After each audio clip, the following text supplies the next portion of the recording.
Bapak Ibu saudaraku sekalian, kita mau mendengarkan firman Tuhan. Tetapi sebelumnya kita mau berdoa sesuatu. Bapa, di dalam nama Tuhan kami Yesus Kristus, pada pagi hari ini Tuhan kami datang kepadamu karena kami butuh Tuhan. Karena sebentar kami mau mendengarkan kebenaran firman-Mu. Kami berdoa Bapa di surga, biarlah Roh Kudus menolong kami untuk kami boleh mengerti kebenaran firman-Mu, dan juga Tuhan untuk memeteraikannya di dalam hati kami semua umat-Mu, supaya firman-Mu itu Tuhan tertanam, bertumbuh dan berbuah di dalam hidup kami. Berbicaralah kepada kami Bapa pada pagi hari ini, dalam nama Yesus kami berdoa. Amin. Bapak Ibu saudaraku sekalian, pada waktu beberapa bulan ini kita mendengar tentang virus corona ini. Sehingga saya banyak membaca firman Tuhan tentang virus corona atau penyakit sampar yang terjadi pada saat ini. Tetapi dari pembacaan firman Tuhan tersebut, saya coba melihat dari Lukas 21 ayat 8 dan 11. Lukas 21 ayat 8 dan 11, kira-kira demikian kebenaran firman Tuhan. Ayat 8, waspadalah supaya kamu jangan disesatkan, sebab banyak orang akan datang dengan memakai namaku dan berkata, akulah dia, saatnya sudah dekat, janganlah kamu mengikuti mereka. Tetapi di ayat yang 9 sampai 11, di situ menceritakan tentang tanda-tanda akhir zaman. Misalnya dikatakan di situ akan ada peperangan, kemudian akan ada pemberontakan, gempa bumi yang dahsyat juga akan terjadi, kemudian penyakit sampar seperti sekarang ini juga akan terjadi, dan juga kelaparan bagi semua umat manusia. Saudaraku sekalian, saya tertarik dengan di ayat yang ke-8 yang berkata, waspadalah supaya kamu jangan disesatkan, sebab banyak orang akan datang dengan memakai namaku dan berkata, akulah dia. Jadi ada orang nanti penyesat-penyesat, dan inilah yang dikatakan firman Tuhan adalah antikristus. Antikristus itu dikatakan termasuk orang-orang penyesat, termasuk juga Mesias palsu, termasuk juga nabi-nabi palsu, termasuk juga guru-guru palsu. Itulah dikatakan di firman Tuhan antikristus itu.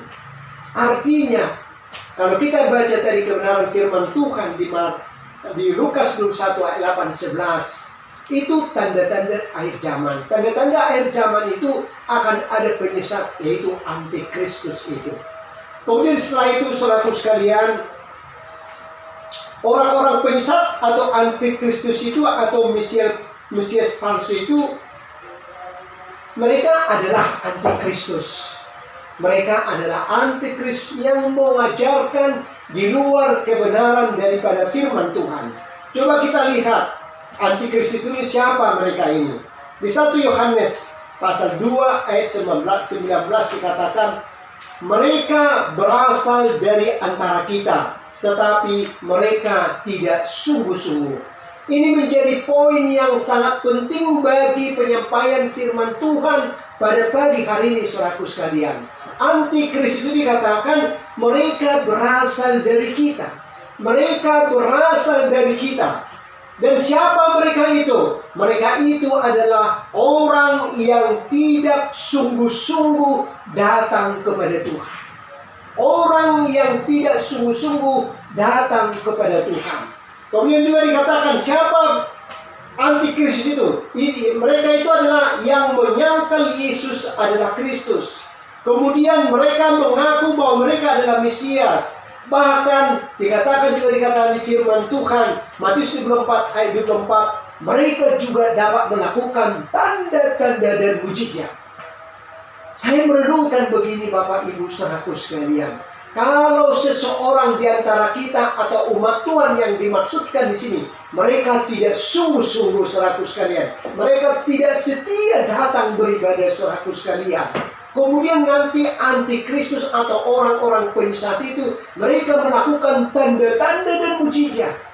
Orang yang sungguh-sungguh ini gampang sekali ditarik menjadi antikristus. Hal ini jangan sampai terjadi pada gereja kita, saudaraku sekalian. Pada 2 minggu kemarin, setelah saya tahu bahwa gereja kita akan mengadakan ulang tahun yang kedua, yaitu tanggal 13 bulan 5 2020. Itu ulang tahun gereja kita yang kedua. Kemudian saya coba rekap, saya data kehadiran umat Tuhan mulai minggu pertama bulan 1 sampai di minggu pertama bulan Mei, yaitu tanggal 10 bulan Mei. Saya rekap kehadiran umat Tuhan yang beribadah itu hanya 28%. Kalau umpamanya dalam 1 bulan itu 4 minggu dalam 1 bulan, kalau 28% itu kira-kira 1,1 kalilah dia datang untuk beribadah. Artinya bisa jadi orang-orang seperti ini atau umat Tuhan seperti ini yang malas beribadah, yang tidak ada kerinduan untuk datang beribadah, mereka inilah yang gampang dipengaruhi oleh antikristus. Kalau umpamanya mereka hanya mengajarkan ajaran di luar kebenaran, mungkin masih mendingan. Tapi kalau antikristus itu, mereka sampai melakukan tanda-tanda dan mujizat, sementara orang-orang di antara kita yang tidak sungguh-sungguh itu, mereka gampang sekali ditarik menjadi penyesat, menjadi antikristus, saudara-saudaraku sekalian. Oleh sebab itulah, melalui kebenaran firman Tuhan ini, saya mau meminta kepada kita dengan sangat, marilah kita bersungguh-sungguh datang kepada Tuhan. Marilah kita setia datang kepada Tuhan, saudaraku sekalian. Dan setelah saya coba selidiki, apa dampaknya atau apa untungnya kalau kita bersungguh-sungguh datang kepada Tuhan. Saya lihat, saudaraku sekalian, di Ulangan 13 ayat 13, ya, kriteria. Ini bicara tentang kriteria orang-orang yang tidak sungguh-sungguh. Dikatakan mereka jahat, mereka dursila, mereka buruk, akhlaknya buruk, kemudian mereka menyesatkan. Itu yang pertama. Yang kedua, Matius 13 ayat 21, hatinya seperti tanah yang berbatu-batu. Jadi umat Tuhan, yaitu bagian daripada kita, kalau hati mereka seperti tanah yang berbatu-batu. Kita tahu kalau benih itu dijatuh di tanah yang berbatu-batu, sebentar dia tumbuh, tapi pada waktu ada cobaan dia akan mati. Kira-kira seperti itu. Yang ketiga, kriteria yang tidak sungguh-sungguh, mereka tidak berbuah, saudaraku sekalian. Ada ajaran palsu yang mereka dapatkan, kemudian terlibat kecemaran-kecemaran dunia, dan juga mereka pemecah belah. Itulah tanda-tanda orang-orang yang tidak sungguh-sungguh datang kepada Tuhan. Tetapi bagi kita orang yang sungguh-sungguh datang kepada Tuhan, firman Tuhan katakan yang pertama, kita akan menjadi kuat, saudaraku sekalian. Dikatakan juga kita seperti, dikatakan di firman Tuhan, kita seperti gunung Sion yang tidak goyang kalaupun ada masalah, tantangan atau cobaan. Kalaupun umpamanya antikris itu mengadakan nanti mujizat dan tanda-tanda, kita tidak goyang, saudaraku, tapi kita berdiri tegak di hadapan Tuhan. Kita tidak menyimpang ke kanan dan ke kiri, saudaraku sekalian.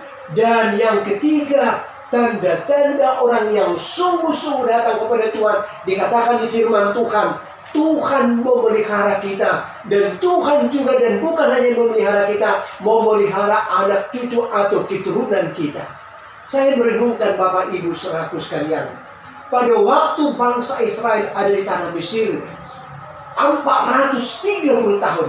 Mengapa Tuhan mengingat mereka? Sebenarnya Tuhan tidak mengingat umat Tuhan tapi karena Tuhan mengingat perjanjiannya terhadap Abraham dan Ishak dan Yakub. Karena ketiga orang inilah orang yang sungguh-sungguh datang kepada Tuhan, maka keturunannya Tuhan perhatikan, Tuhan pelihara, Tuhan jagai, dan Tuhan berkati. Karena mereka bertiga sungguh-sungguh. Demikian juga dengan kita. Kalau kita sungguh-sungguh datang kepada Tuhan, kalau kita sungguh-sungguh beribadah kepada Tuhan, kalau hati kita benar di hadapan Tuhan, percayalah Bapak Ibu saudaraku sekalian, Tuhan akan memelihara kita. Dan bukan hanya kita, tapi Tuhan juga memelihara keturunan kita. Saya sangat percaya sampai keturunan ketiga dan keempat. Terbukti daripada bangsa Israel yang ada di Mesir, Tuhan mengingat perjanjian dengan Abraham, Ishak dan Yakub. Maka keturunannya biar juga sudah 400 tahunan, tapi Tuhan melepaskan mereka, Tuhan memelihara mereka, Tuhan menjaga mereka. Oleh sebab itu, saya mohon dengan sangat kepada semua umat Tuhan, gereja Kristen Kemah Daud Salom Bekasi ini, marilah kita bersungguh-sungguh datang kepada Tuhan. Marilah kita bersemangat datang kepada Tuhan. Marilah kita bergairah kepada Tuhan.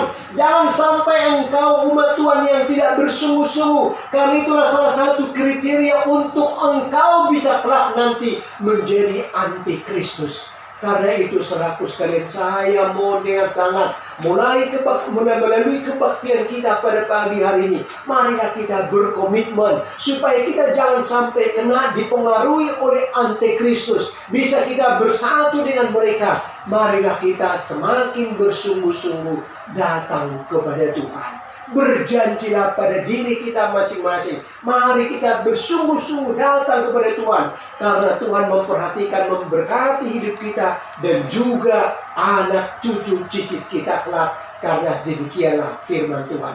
Biarlah kebenaran firman Tuhan ini meneguhkan dan menguatkan kita masing-masing, supaya kita berkomitmen untuk semakin setia, semakin sungguh-sungguh datang kepada Tuhan. Amin. Kita berdoa. Bapa di sorga, kami mengucap syukur Tuhan. Engkau telah memberikan pesan-Mu kepada kami, gereja GKKD Salom Bekasi, supaya kami Tuhan tidak dipengaruhi oleh si penyesat atau antikristus atau guru-guru palsu itu Tuhan. Oleh karena kami tidak sungguh-sungguh datang kepada Engkau, tapi biarlah melalui kebenaran firman-Mu pada pagi hari ini Tuhan, kami berkomitmen, berketetapan hati, supaya kami sungguh-sungguh datang kepada Tuhan, semakin setia datang beribadah, semakin taat untuk melakukan firman-Mu, supaya kami Tuhan tidak dipengaruhi oleh si penyesat atau antikristus itu kelak, sehingga ya Tuhan, kami tidak mendapatkan mahkota kemuliaan yang Tuhan siapkan bagi kami, anak-anak-Mu. Biarlah kebenaran ini termeteraikan di dalam hati kami semua, umat-Mu pada pagi hari ini. Dalam nama Yesus kami berdoa. Amin.